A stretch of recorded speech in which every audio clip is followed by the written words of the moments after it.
What's up, YouTube? No Beyonce in this video. Swear to God, Mark put that on. He's got funny choices in music. I've been trying to shoot this video, and it hasn't been working out good. I've been getting into like super ramble mode. I'm gonna try and not do it. I'm gonna try and make it short and sweet. And we all know what that means. That means like a 20-minute video as opposed to longer. Because the phone will do it. It'll let me shoot that long. It's crazy. So what I wanted to say was, since I had this knife apart before I put it together, so you can see just how many goddamn parts there are with my knives. So we got a blade, we got a lock bar insert, we got, well, this one has a Timascus over travel plate. We got pocket clip, we got obviously a lock scale, we have a liner, we have a scale, we have a bolster. A sexy bolster, but a bolster nonetheless. And it's 8 parts that I gotta make from scratch. It's a lot. And so that's why even a knife like this, which has a pretty small blade, of course I don't know how actually big it is, but I think it's like 2.5, something like that. Pretty small. That's why that's a really expensive knife. There's a bunch of parts. It takes a lot of time to make. That's what a lot of knife cost is. It's all about time. My time, especially. My time is not free. It cannot be. Otherwise, I would be broke. Even though I am broke. It's because I don't charge enough for knives.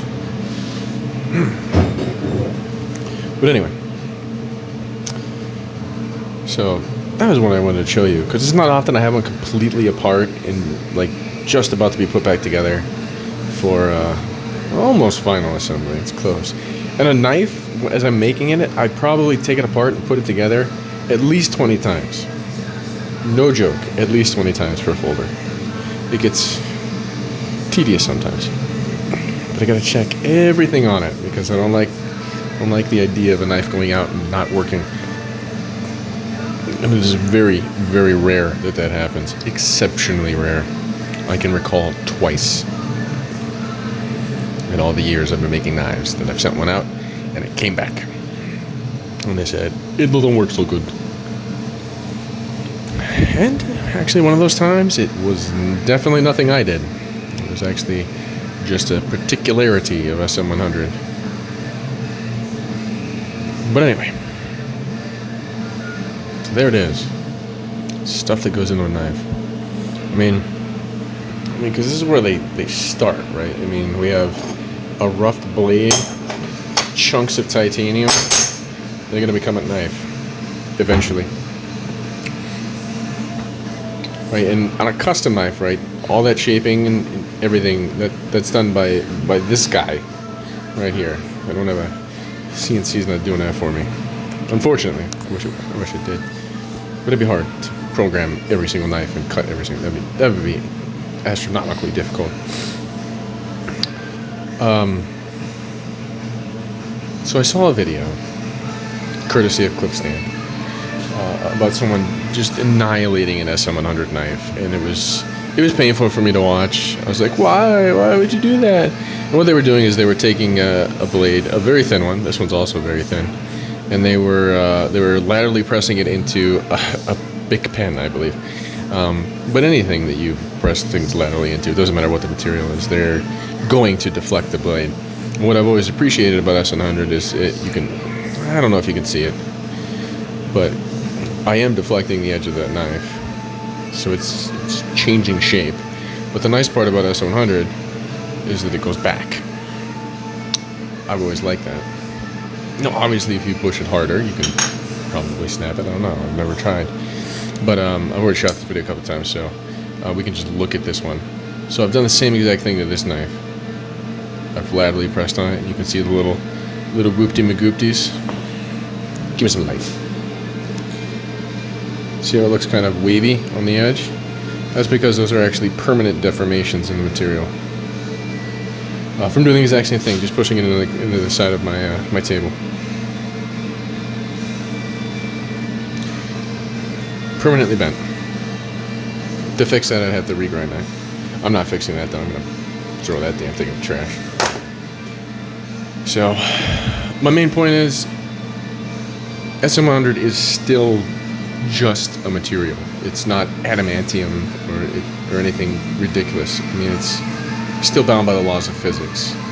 And there's just so much lateral strain that you can put on a thin cross section before it deforms and or breaks. It's the way it is. It's not. It's just science, and you can't beat it. You can't beat physics.